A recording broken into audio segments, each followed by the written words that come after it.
just see if you like play with the remote. It's gonna be like this. Your thing is gonna go there, and you're gonna have to stand over there so you can see the screen. Why is not coming? Oh, not that's the wrong button. Okay. So okay, I will this, click on there. Okay, look, this one and this one. This one, okay. Don't click on the two. Okay. Try. Okay. Yeah. I will click on there. Okay. Yeah, it doesn't have to point it, but you can just click. The sender is in the computer, but okay. the receiver. Yeah. Okay. But you're gonna be standing here. Oh, I will be standing. So you can't see the screen. I can see the screen. How I can see the screen? You can stand here. I will stand here. If you want to see the screen, you can stand here. Okay. I don't need the screen. My work is Den kommer til at stå her. Okay, but you like the. Who is first? It's session. No, Yeah. Sasha is first. Okay. So it's the same No, order? It's not the same. it's Same not one? the same. Can I have the order? I will get it from. Okay, try to click. It's working? So it's good? Okay.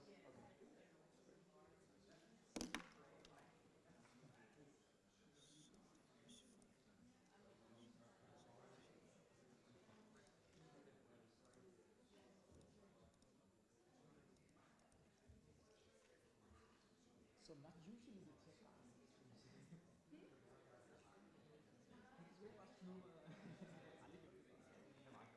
It's only this and this, right? Back Yeah. and forth. Okay. Yeah. Have you typed? No, you haven't No, tried. that's why I said like, oh, everyone is. Munira? They will go up there. Yeah. Just try. Okay. Yeah. Okay. Yeah. Yeah. Cool. Yeah. Cool. Thank you.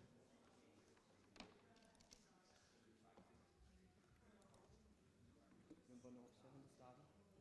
Jeg tror først vi vores starter.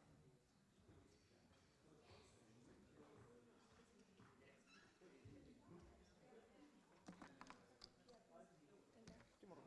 Jeg tager den bare. Nej. Det er ret sjovt at være tech der lige pludselig. Jeg har aldrig gjort noget. Du ved, det er bare det. Men jeg får det Yeah, I mean the morning group basically split up so there were like 35 and it was like 15 hours.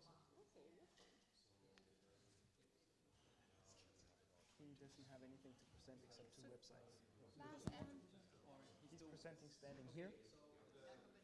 Is it these two? Det må du selv om. If I can shout people up, I'll do it. But Can we get... yeah, first we will have a presentation by IDEAID. Can we get last? Jamen han er ude for det hele i orden. Du skal ikke bruge ham. Okay. Okay, I would like your attention. My name is Jakob. I'm a social entrepreneur. And we've put together a special program for you. We've been working all day preparing pitches for you. Basically short presentations of 3 minutes. Those 3 minutes are supposed to make it possible for an entrepreneur to introduce themselves to an investor. And today you're going to be the investors. Whether or not you want to invest actually in these startups or contribute with your network, it doesn't really matter to me, but I'm sure it does to them. So we started out the day with a vision of how to make an impact in the world, and the way we wanted to do it was to work with GOComm sometime in the future. We have a 1-year project where GOComm is investigating whether the partners in the Øresund region could possibly gather a partnership strong enough to apply for funds from the EU to build a hub around the Øresund to keep working with whatever we figure out the partnership has most use of. And some of the people that are participating here today are large NGOs from Denmark, but also small social entrepreneurs as myself. We will give you a presentation first from a great initiative from one of the NGOs and from one of the social entrepreneurs. I will call him that now. They will introduce themselves. So let's give a welcome to Daniel and Michael. Yeah. Can you hear me? Good. Okay.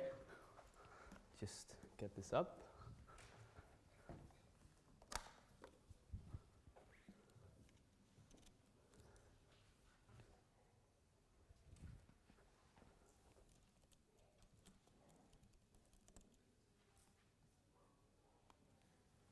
So, my name is Daniel. I am one of the inventors, you could say, of this concept called IDEAID. And what it is, it's pretty much a non-profit hackathon. And to explain what a hackathon is, it's a contraction of two words called a marathon and a hack. So a hackathon is a way to hack your way through a weekend. At least that was how we did. So we wanted to gather a lot of people to collaborate over a weekend. So we gathered developers, designers, and concept developers or creative thinkers. And we gave them a brief that we got from a health organization, which was to come up with a good cause. So a little bit about myself. This is me.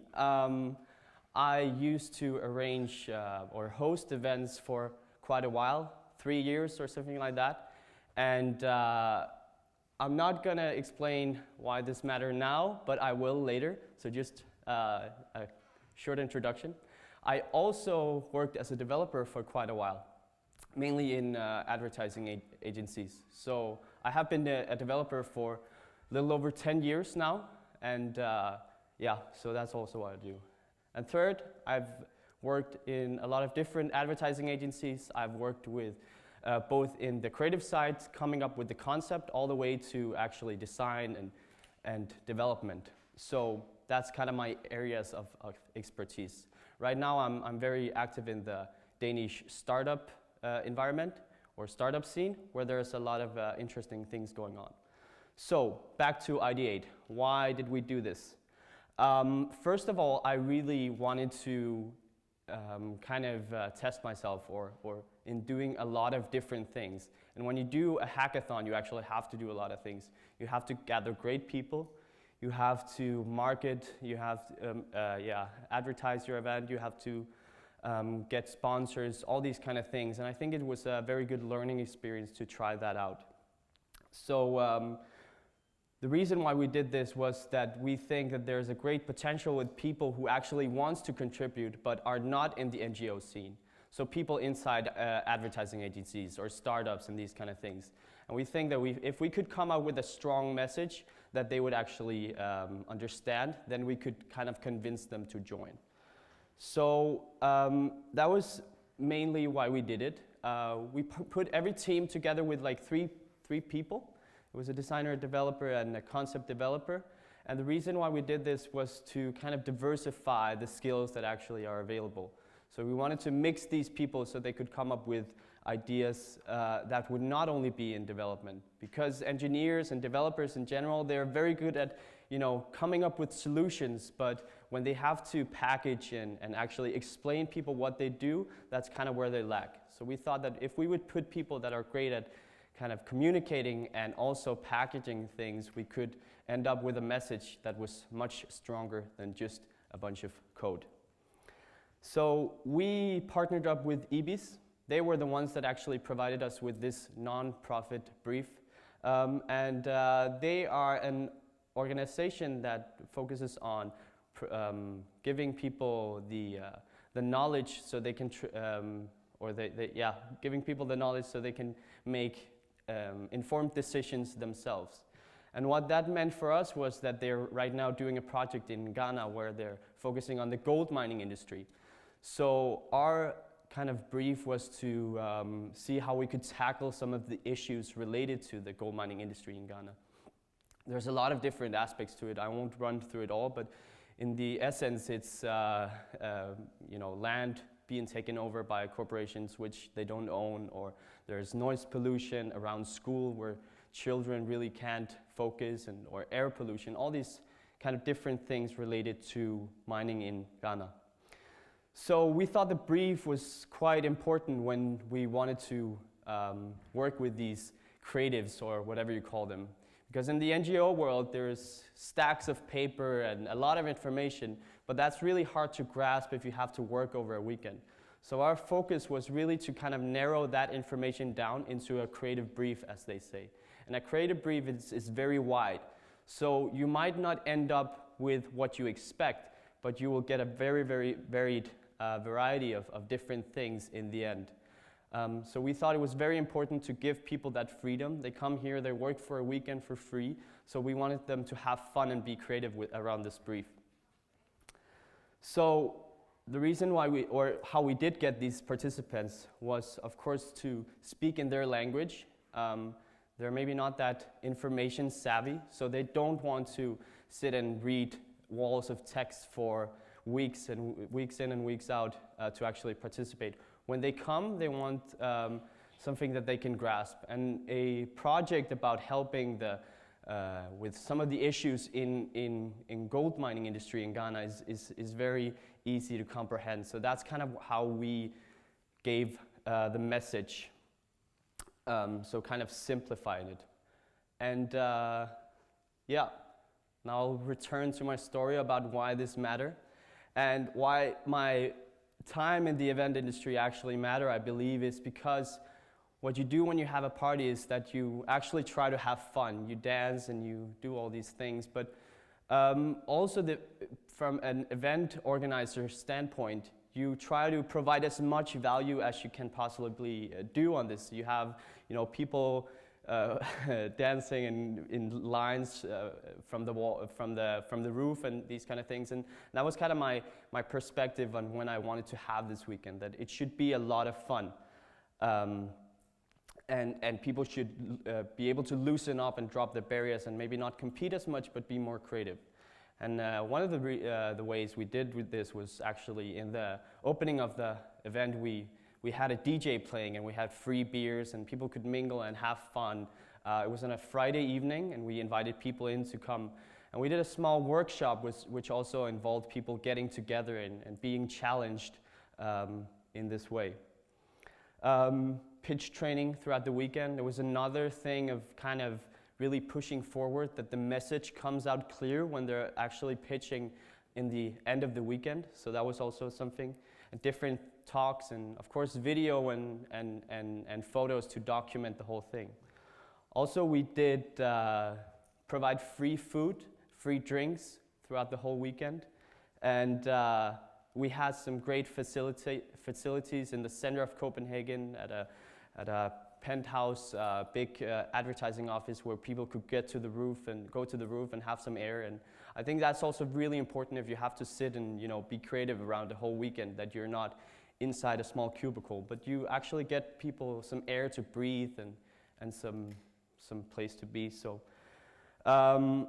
also throughout the whole weekend we focused on different gifts. We remember to thank everyone who was there, both the team that participated in helping out, but also gifts for example, the juries, so they could feel acknowledged and these kind of things.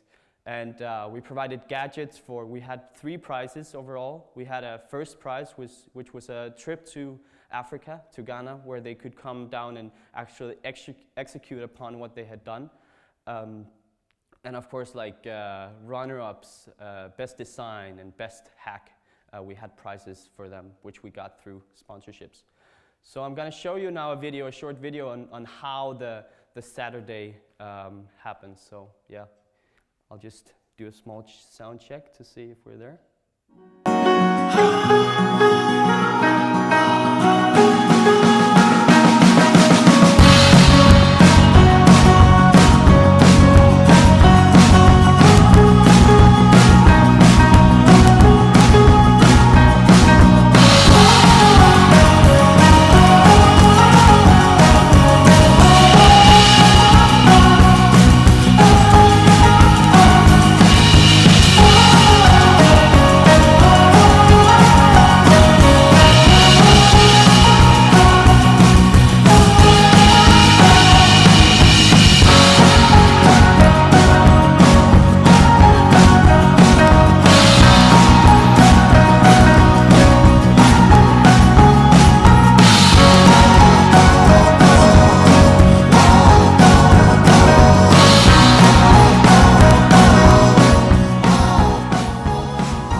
I will encourage you all to try out one of these hackathons. It can be a very, very given experience. I listed a place to go to here, startupweekend.org. It has some different, Jacob is having one of his own here in Copenhagen, but there's very different aspects to this, but you could definitely go there and try it out. Also, there's a bit more of a geeky one, but it's actually on the social or the environmental side of things, where they actually do kind of the same thing with as us. So if you are an NGO and you want to try out to actually get one of your issues tackled, then you could grab these Hack for Good people who I think are based in San Francisco, but they do hackathons all over the world. So I won't explain so much about like how the end result was, but I'm going to give over the mic to Michael.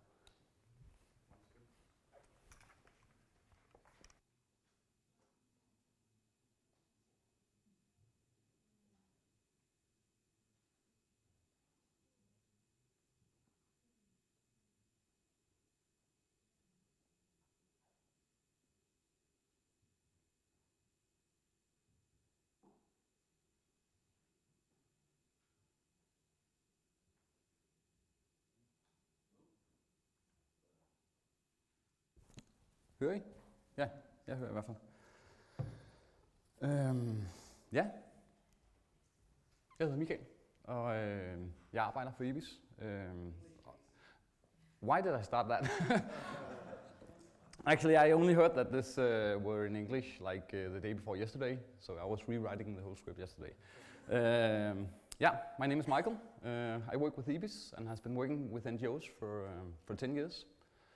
I'm not your average NGO worker. I'm besides my work with the volunteers and as a campaign initiator, I also have a strong feeling for like a geeky scene of Copenhagen, and sometimes hobbies and work can be combined.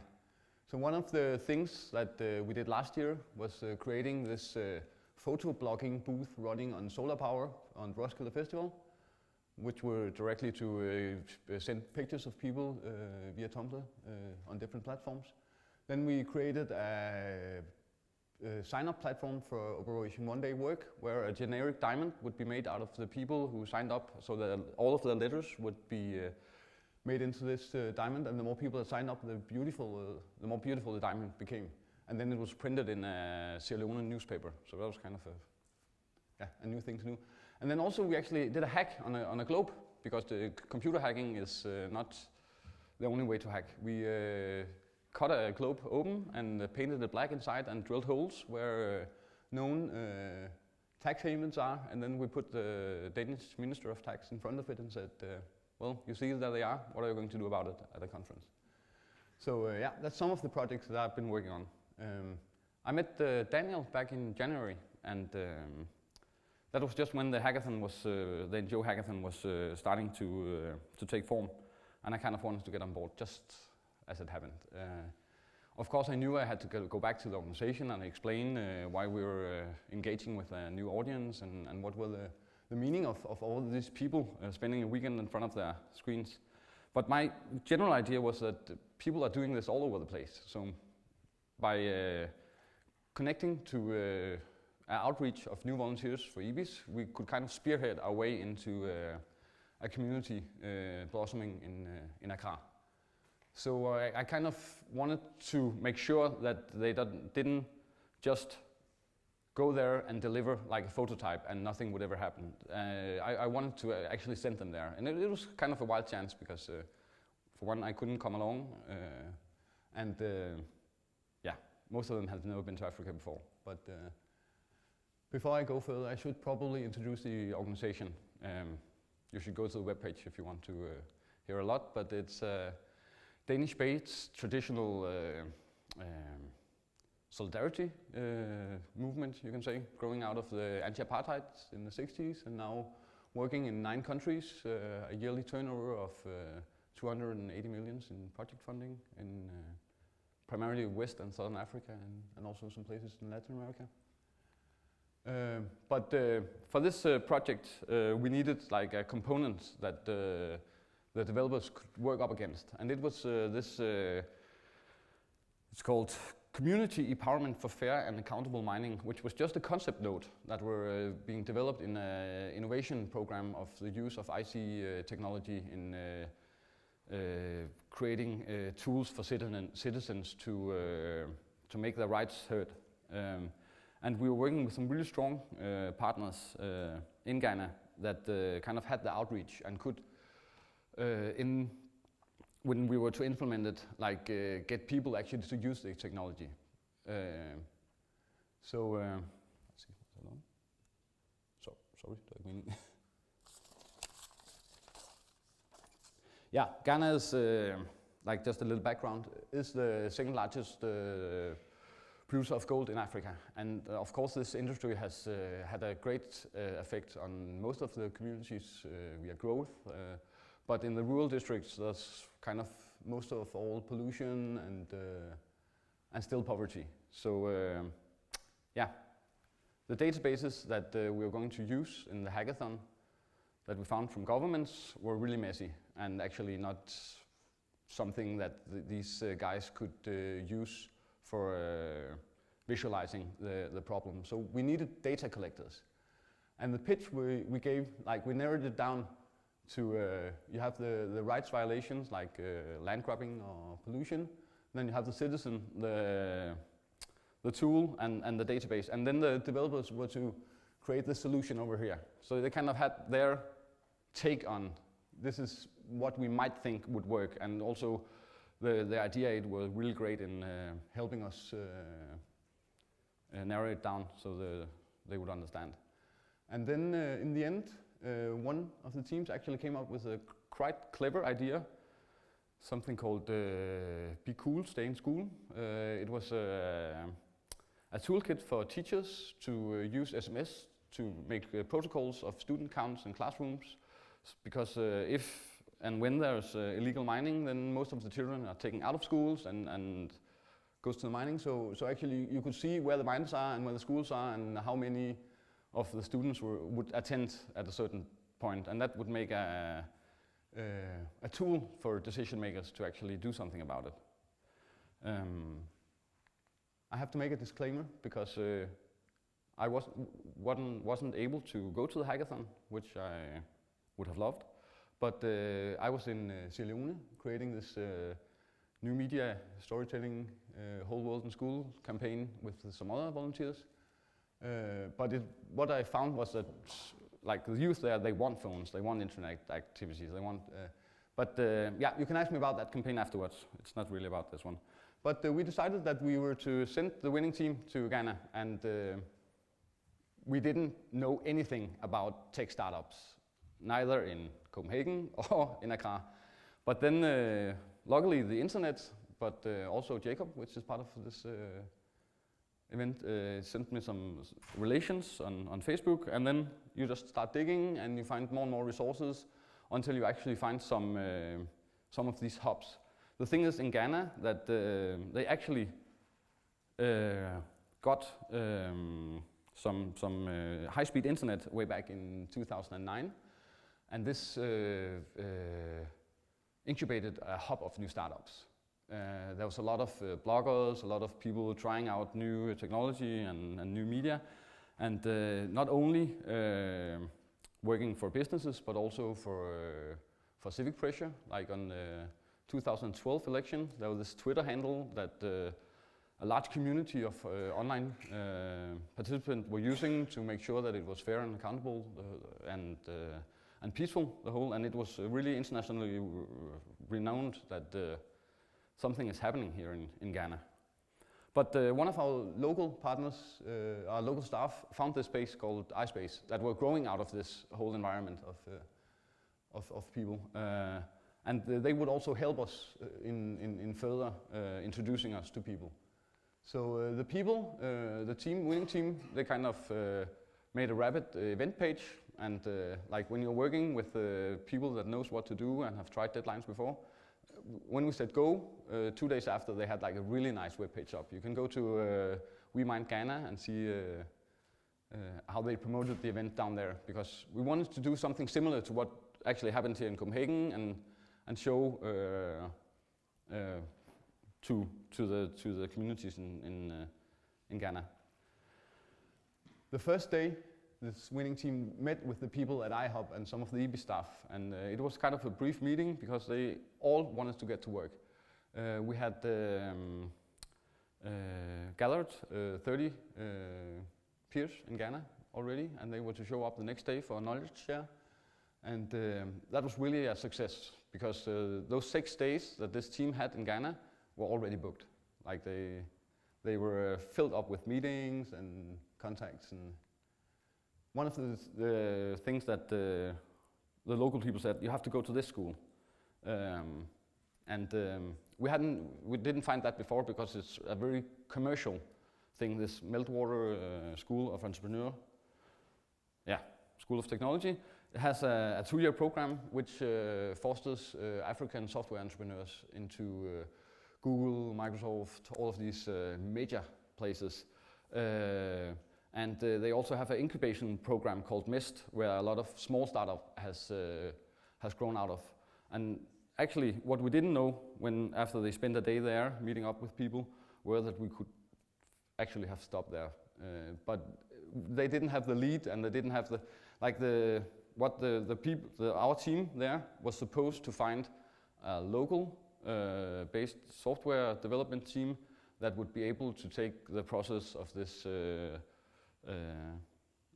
technology further. We didn't want to make another hackathon. Actually, the ideas were put out there. Now we just wanted to kind of push it further. And this is kind of what happened the next 3 days. They went to all different hubs, and they went to universities, they went to a lot of meetups, they had a lot of social contacts with people, they were talking to student groups, they were talking to some technological co-offices where a lot of teams were working on commercial use of the internet and SMSs and all.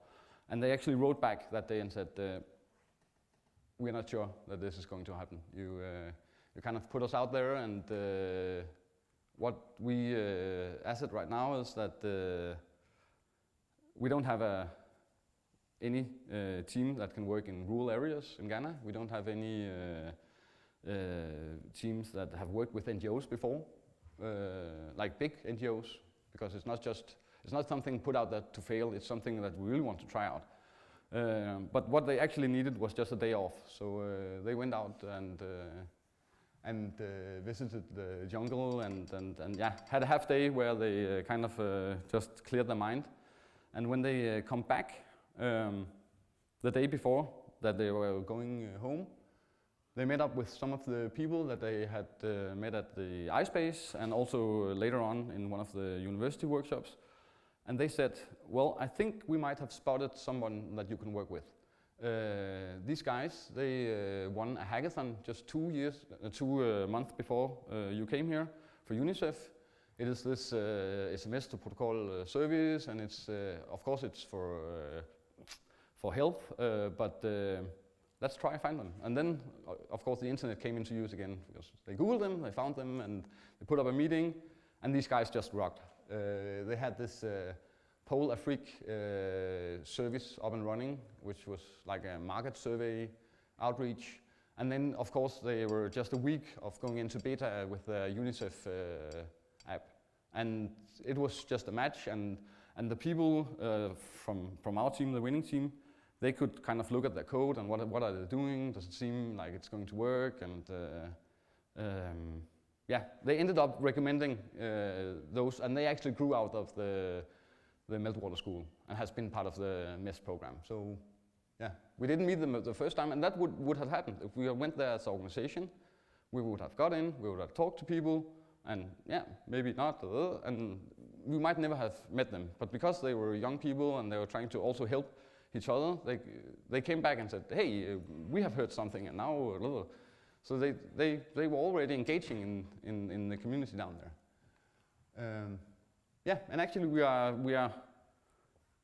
haven't signed the contract, but we are in a phase where we are negotiating the proposal, and the team here in Copenhagen has seen it through and because also when you're working with startups for the first time, you might want to check the contract, and you might want to also get some people that know what they're doing to support you.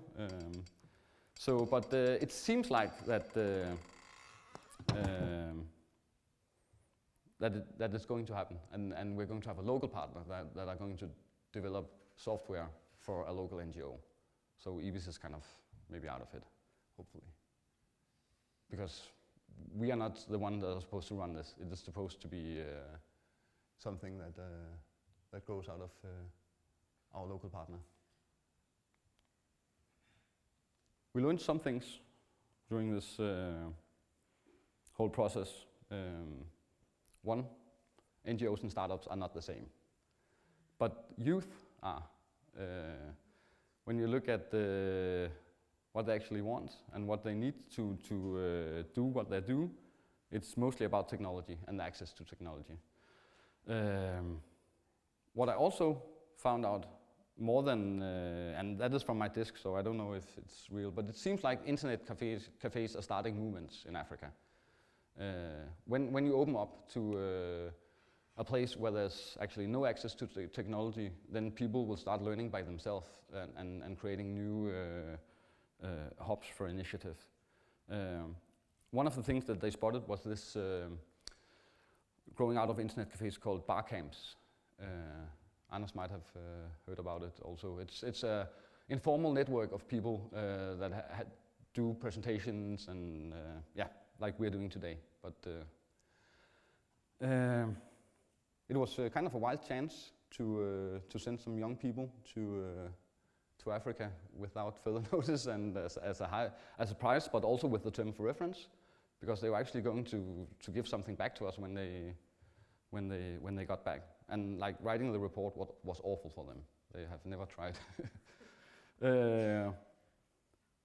What I see is that we as NGOs need to be really clear in what we actually engage in. So when we are writing terms of references, when we are doing briefs, when we're pitching ideas, we have to be understandable and not just a PowerPoint of all the things that you're going to say and this stack of paper, because then I can prove it.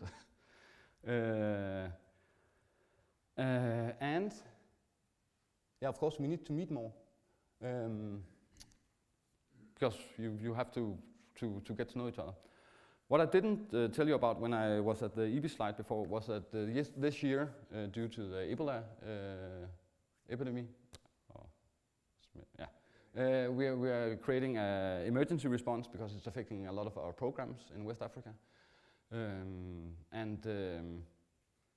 Now, just 2 weeks ago, some of the developers in Africa, they wrote to us and said, we are launching this, and this is a screen grab from this morning, so in 2 days from now, they're going to launch this SMS-based civic alert system of if Ebola reaches Ghana. That is something that also kind of came out of this, that now we have had a connection on the ground that and it seems like, because then you can check out who are the partners, who are they working with, and it's kind of, yeah, for me at least, it's a great resource for future inspirations to have this book opened up. And now, in the end, you might ask what you can do or what's next. Like in 3 weeks, we have this blog action day. So if you want to participate in a conversation with people from developing countries and people like us and politicians, whatever, in a talk about inequality, then please join, because we need all the voices out there. It's a Oxfam carried global one-day movement. So yeah, that's it, and thank you. If you want like the links and all, then you can.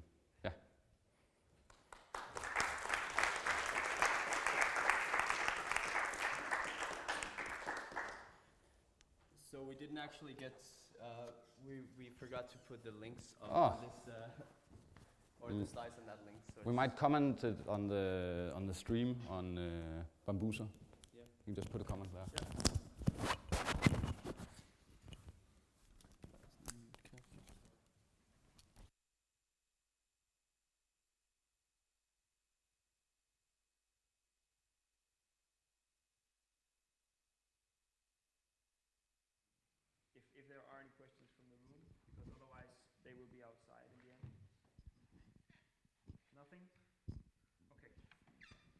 we'll do is we'll go on to the pitch session.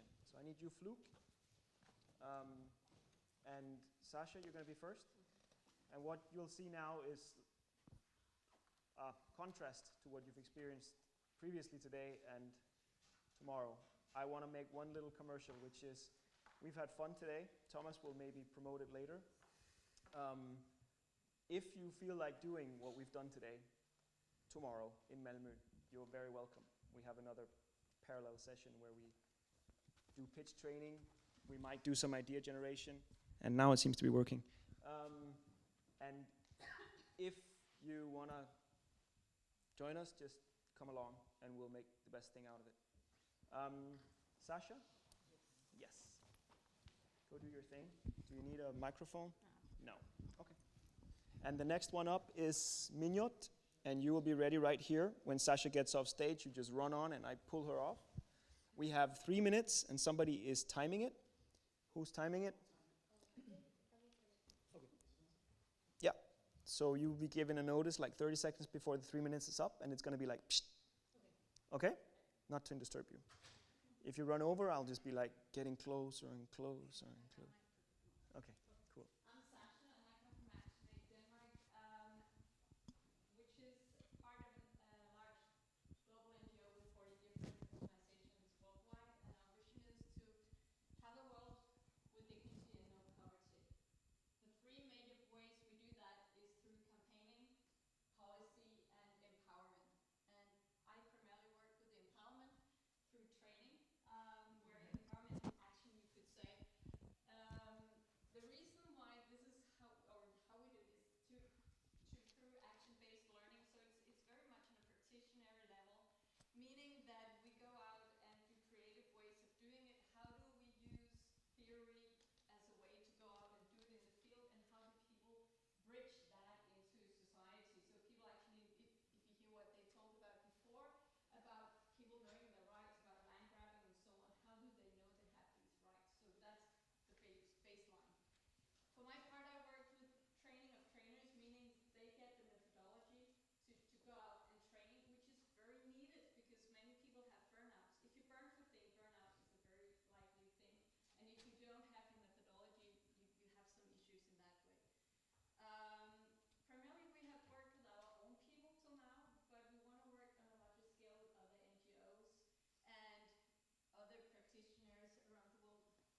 The other way, I'm not used to this one. This is our training. The black ones are the different 3 weeks training we are having or will have. The basic has been going for 3 years. I developed the advanced ones this summer, and we will begin to do other things along the line. There are different ways to get into the system, but it's more an overview that we're now aiming to have an education where people actually get the things. Both, you could say, skills that are how do I make a presentation, how do I use my voice, how do I use flip charts, all of those kind of things, how do I plan the program.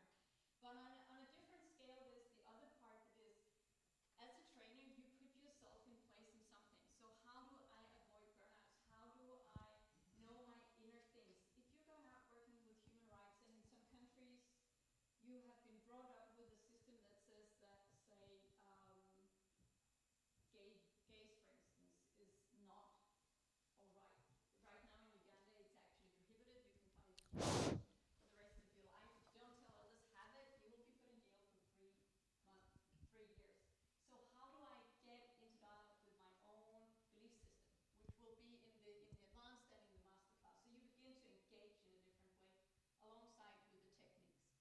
And then, of course, some people will have their different skills that they do need to teach out there, and maybe some even more, like if they like me, I was a project manager of what they do, they will need some skills in that way, or social entrepreneurship, which is also part of it. And where's the last slide? There it is. The forward path that I'm on right now is that I'm looking for partners, meaning other NGOs primarily, because otherwise we'll be the mutual backsliding society of people within ActionAid, keep telling ourselves how good we are, how innovative we are, and being in one system will not make us innovative. So we need people to keep us up being front runners, but also to take the paradigm of North Styles away. Because right now North is still holding a lot of the knowledge. We need the South more up. So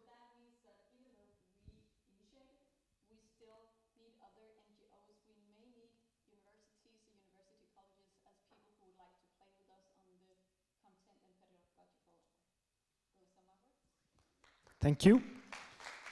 Minyo. Yeah? We don't have time to change. Do you want me to hold it or something? There's the other mic? So for the live streaming audience, they can't hear what goes on here? Now they could. Okay. Would you want to hold this? Sure. Just once.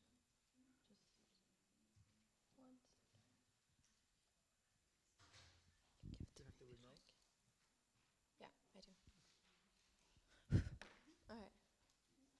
And the clicker's working. Press what? Ah. This is not working. All right. Hi, everyone. My name is Mingot, and I'm the founder of the United Nations Youth Association. Basically, what we do is we advocate for meaningful youth participation in the UN process. But often, organizations like ours become mired in advocacy work, where we just raise awareness and have hashtags for things and social media campaigns. And often, all we do is talk. So we wanted to do things differently. We wanted to create a concrete opportunity for youth to become involved in the UN process and to have a voice. So we came up with the UN case competition. Now, traditionally, a case competition, sorry, I completely forgot about that. Traditionally, a case competition is where, if it's challenge-based, there would be a business that came in and said, we have this specific problem. And it opens up the floor to students working in business and also in other multidisciplinary fields to come in and have give input and come up with innovative ideas to solve this issue.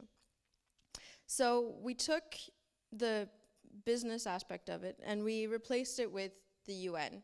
So what we do is we invite NGOs to come in with specific issues that they have, especially when it comes to youth work and and programs designed for youth. And we open up the floor for youth to come in and work with these problems. Basically, and that kind of is what we're doing right now. So what's in it for you? Basically what we need are partners, people in the NGO world. You don't necessarily need to come from the UN, but if you have an issue that you would like youth to have an input in, we will provide that space for you. So yeah, that is it for me.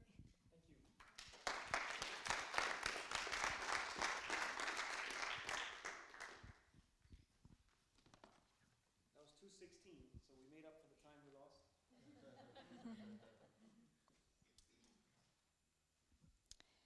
Hi, my name is Ghazal, and I'm going to introduce you IGRO. It's, as you can see in the picture, it's about the agriculture. So, the methods that we are using in our startup is about the permaculture. What does that mean? It's about the permanently sustainable agriculture, which means that we are inspiring the nature, for example, how to build a house from the nature, inspired by the natures, or how we can restore our water resources, or how we can save our ecosystems and landscapes. Then, what makes us special to use these methods in the agriculture? What we are doing is that we are educating people through the game. That we are bringing the real land into the something on the table, and we say to the local people or the farmers, play with it, and they can used to get it much more experience in it. And then we are going to designing the village fields, and we are going to demonstrate the fields and teach the farmers and the local people these methods. And after all, we are showing them how to avoid the failure, harvest failure, and try to increase their products, and so they make their local business stronger. That's that for doing these methods and to make it this, we need to be supported. And these are our project, which is in Nepal and Punjab in Pakistan, that it's in progress, that we are going to, for Nepal, we are finding solution for fighting with the insects, and in the Punjab in Pakistan, it has a fertilized land that we are designing the land and to use these lands for better or sustainable conditions. So what's our achievement? We want to have a sustainable society with healthy land and with water resource management. So if you want to have a sustainable future for your kids, for your grandchilds, or up, so just think one moment about this and then try to transfer it to other people. Thank you so much.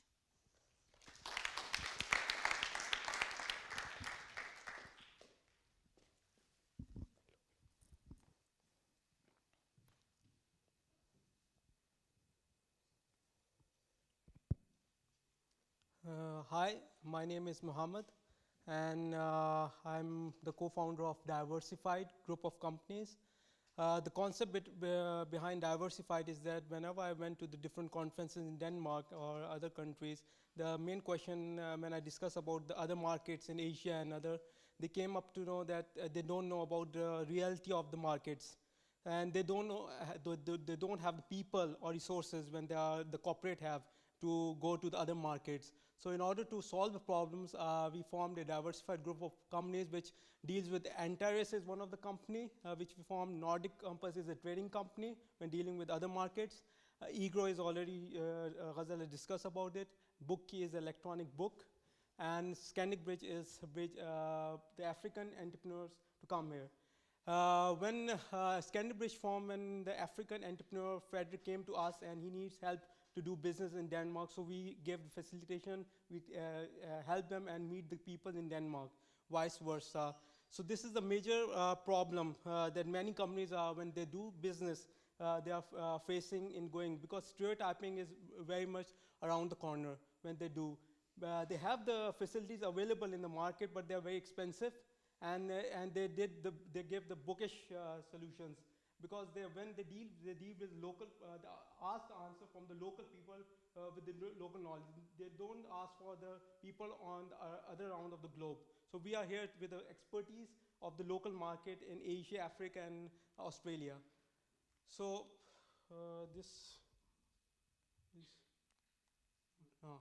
so what you can get, we have a diversified group of network with different parts of the world.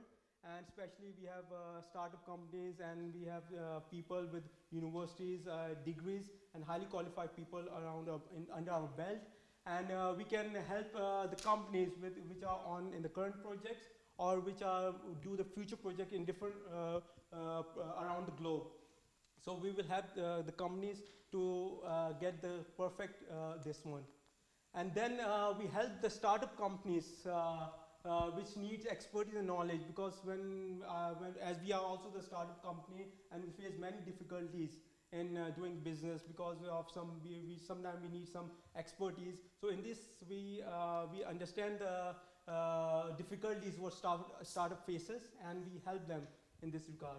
So we are also bridging the gap between the startups and the corporate, and because startups has knowledge and expertise, and the corporate needs this expertise, and we try to bridge them. So because the huge local knowledge which the textbook and journals or magazine cannot give, we will provide with our own local knowledge, with the local person who's working on the agriculture, who's working on the local business on the ground reality. And we will provide right information at the right place at the right time, and join us as a diversified. So we are diversified. Thank you.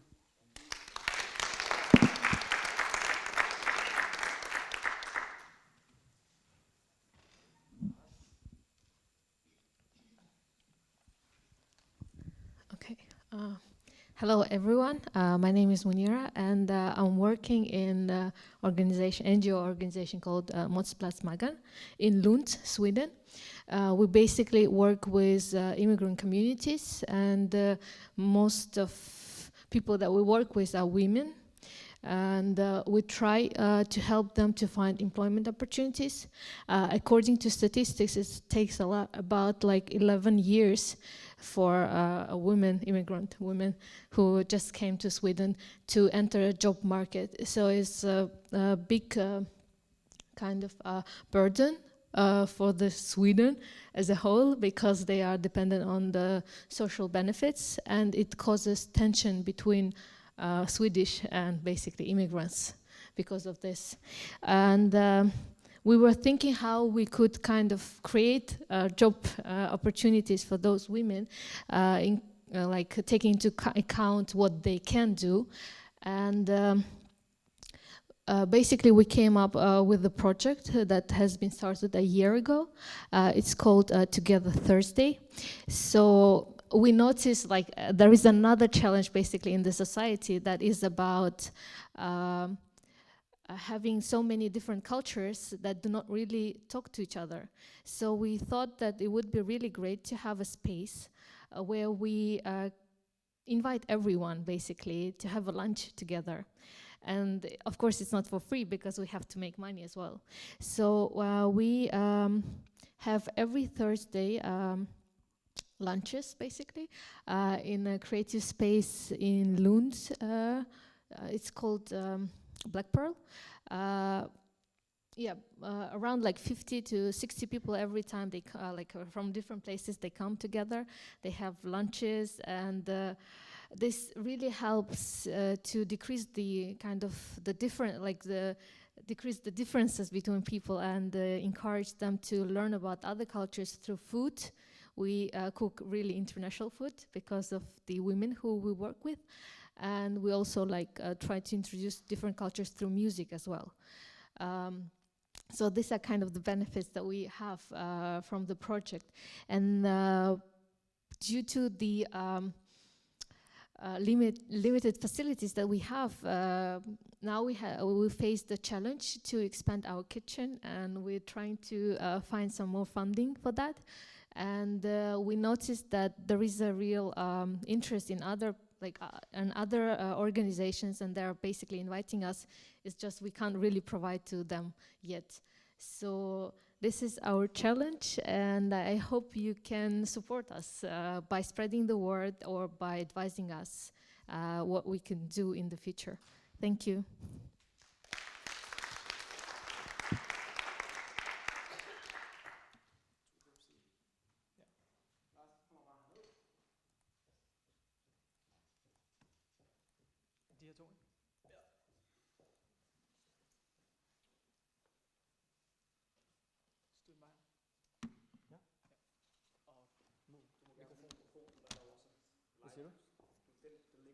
Den her. Yes.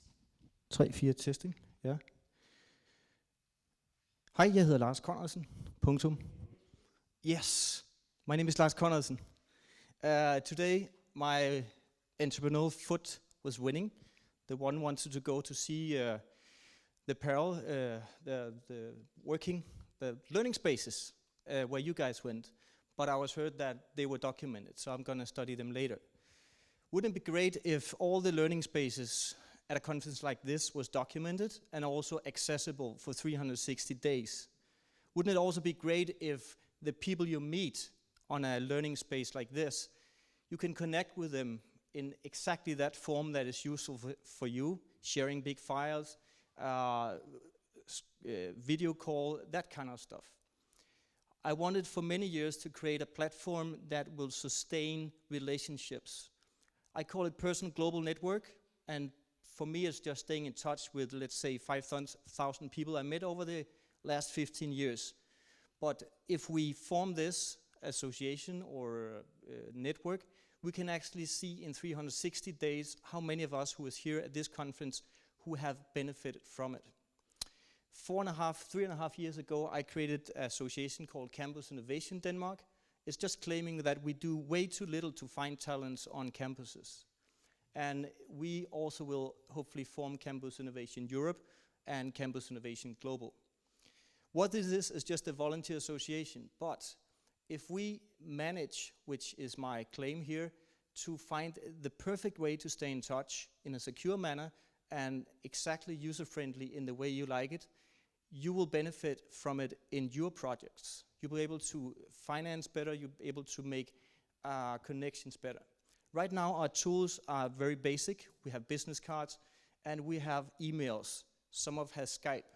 But I'm looking at a concept that we will try to do within the next year, hopefully, in the basis of this association, where we can maybe offer a social network that is specially designed for scientists and also for inventors.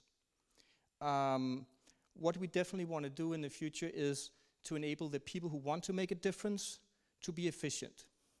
A lot of people are talking about this, but I think it takes pedagogic skills, communication skills, which is what I've been studying here, but it also takes a global perspective. At the side of each, if you look down over there, there's a small piece of paper, and if you send it to the other ones and sign your email or your Skype, then I already have 5 members here of your fellow conference members who want to see if we can make a stay-in-touch network. I will always be able to be found on campusinnovation.dk. This is the new website, and it will also be translated in English so we can go global gradually. Thank you so much. My name is LarsConradsen.org.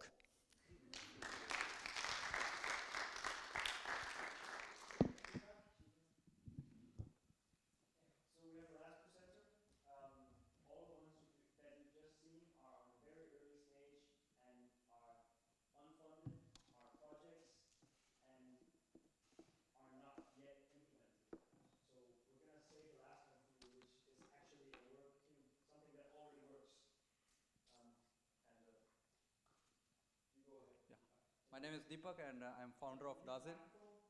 Yeah? No, I have microphone inside. Our online audience can't hear you. I'll be louder.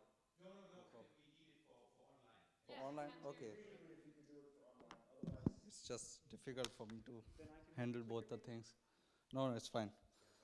My name is Deepak and I'm founder of Dazin, which is a cooperative in Bhutan. So this is a product of Dazin, which looks like a cookie, but it is not. It's a fuel cookie, highly dense material made from forestry waste. Let me tell you how we ended up here. 5 years ago, I visited a household in eastern Himalayas. A woman was cooking using firewood. It was smoky, dirty, and time-consuming to use firewood. I found out that 8 people die every minute due to the harmful smoke coming out of open firing, which is 3 times more deaths compared to the AIDS. And she's not alone. There are 3 billion people who are still relying on traditional fuels such as charcoal firewood. Bhutan is the highest firewood consumer per capita in the world. In urban parts of Bhutan, petroleum gas is used as a fuel. But it is expensive and the fuel supply is not regular. So in both the cases, the problem is related to fuel. But most of the organizations are trying to sell only efficient stove as a solution to solve this problem. And the problem that they are facing is how to sell these nice-looking stoves to the people earning less than $2 a day. With this thought, Dazin sparked an idea to provide fuel cookies as a reliable and sustainable fuel for all. It's free for rural households and cheaper than competition for urban market. But how do we do that? We go to a village and put a collection point over there and ask the rural woman that whatever you are collecting, instead of burning at home, provide it to us. For example, a woman providing 7 kilo of forestry waste to us gets back 1 kilo of this fuel and free smokeless stove. And this fuel is also free to her. So she gets the smokeless energy, she gets paid in the fuel, and rest of the fuel saved from this transaction in rural area is sold to others in urban areas, and that generates revenue. That revenue offsets the free services provided in rural areas. So each stove given in rural areas for free is paid back in 9 months because of the fuel sales in urban areas. The whole operation is financially sustainable in 4 years. We have proven the concept, and we have shown that 84% of fuel wood is reduced if people use our products compared to open fire burning. We are unable to meet the local demand. We have a strong word of mouth, and we always have a waiting list that we are unable to meet. We have won some awards, which includes Ben & Jerry's and Innovation Against Poverty from Sweden, and few of them in Denmark.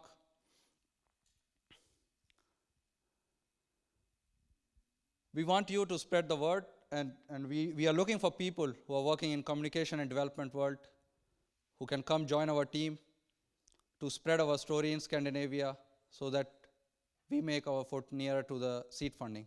Thank you very much.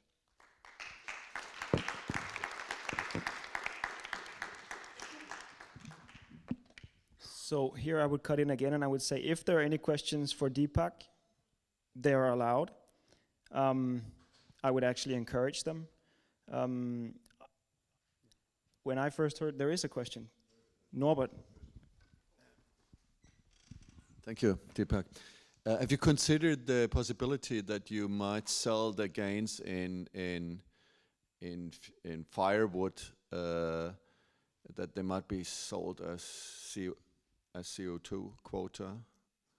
You know, the gains in firewood, which is made by your stove, could be sold as CO2 quotas, you know, the CO2 caps, and thereby financing, because I know in Kenya there's projects which are financed by that mechanism. You're talking about something called carbon credits. Yes, exactly. It's possible to have that. So our system, it reduces 4 tons of carbon emissions per year for a family in rural areas, and about 9.6 tons per year for a family in urban area if somebody is using gas. So we are eligible for that, and it's a complicated and bureaucratic process we have to do when we have thousands of stoves in the market. But that's very much possible. But we don't consider that earning in our profit margin. That's something surplus because it's very bureaucratic, so we don't rely on it. Yeah.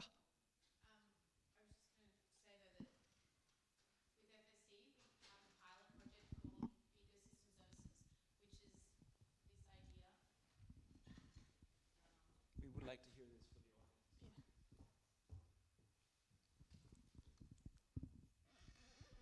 audience. We have a pilot project with FSC called Ecosystem Services, which is exactly this idea of paying communities for the services they protect or the services they provide within their ecosystem. So, I mean, it's a complicated thing that I don't quite understand myself, but we have a lot of experienced people who do, and they are actually looking for a way to, I mean, there's currently, let's say, a community in Bali who are paid for the fact that they keep the water source upstream clean, and the community down below pays an extra like 30 cents per month into their water bill, and then that money goes back into the community upstream. And so there's quite a few different projects trying to bring that model, this idea of payment for ecosystem services, PES. And so even though we have talked about this before, Deepak, it just occurred to me. So we should actually have a talk about it, because carbon credit is part of it, but also I think the model you've got going on could definitely fall under that, and we're definitely looking for more projects where, especially models that are already have payments, a payment system embedded within your model. I think there'd be some interest in that back at my organization.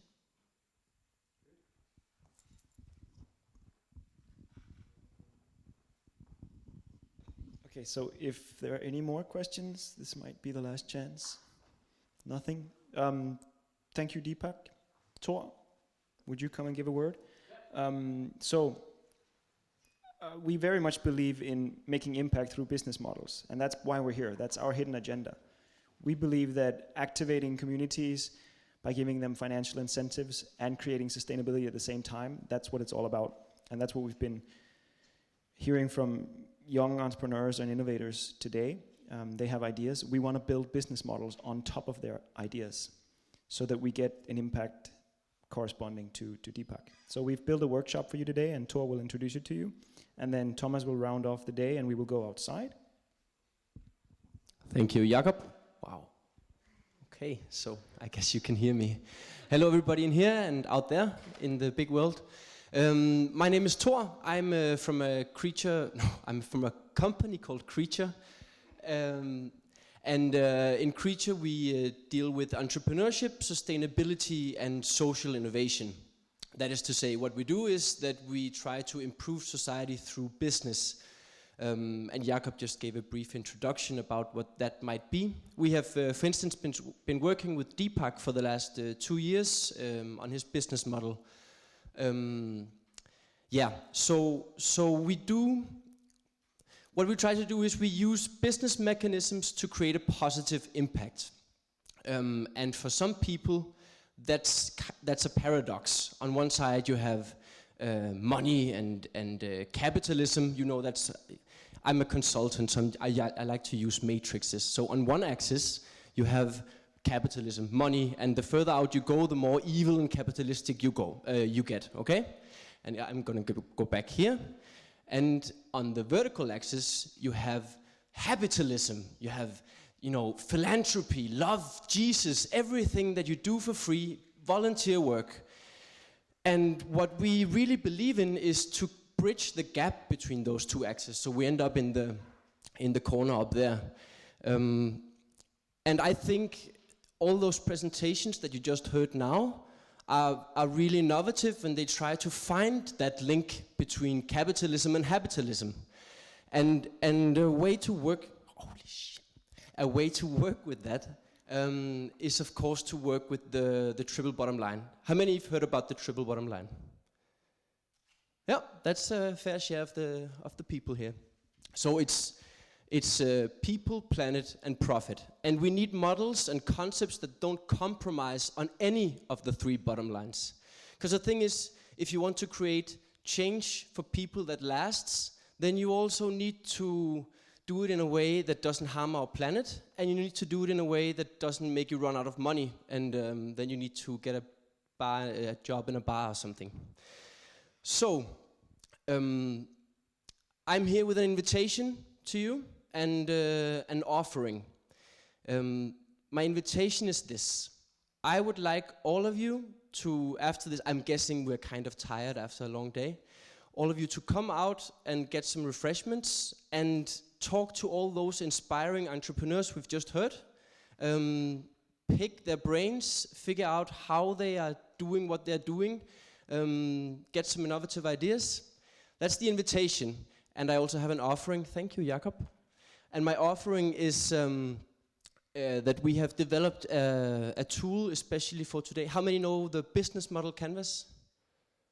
Also a fair share of people? Okay, heavily inspired from that, we've created a business model canvas for NGOs. We've called it the Purpose-Driven Business Explorer. And I have a stack of those. Come and talk to either me or Jakob, and we'll explore together how what the business potentials could be for your organization. And if you don't want to talk to us, you can just grab it and leave and look at it together with your people in your organization. So that's my invitation, that's my offering, and I won't take any more of your time. I think it's time for refreshments. First, Thomas would just like to round off. Thank you very much. And thanks to our 8 pitchers. I think those were quite inspiring and lots of good ideas. And coming from GOComm, I just wanted to say that we're grappling. GOComm has been a 1-year Interreg funded project, which is running out by the end of the year, where we have people like Jakob leading the process with Jonas, and now we're partnering or building partnerships or contacts with many of these ideas, and Tobias also, by the way, sitting here. So by the end of this year, the idea for GOComm is to make an application, a larger application to the Interreg, which also funded this pilot, 1-year pilot, to try to develop some of these partnerships around communication for development, which is our business. How can we engage with new partners, startups, innovative NGOs, creative people in the region of the Øresund, so it's both sides of the strait, and combine that with the work we do already at our universities around communication for development, both in research and in practice. So that's the idea. So I think this was great to get I mean, I have really been following it only on the sideline, and I joined this afternoon, and I got quite inspired. So I think it was wonderful to be part of that. Thanks for that. And thanks for your patience as well. I think we've covered a lot of ground today. From this morning with Stefania and all the way over the panel and all the parallel sessions this afternoon. So thanks for your patience, and see hopefully many of you again tomorrow. But let's first join each other outside for a drink. Is that right? A refreshment? Okay. That's my thought.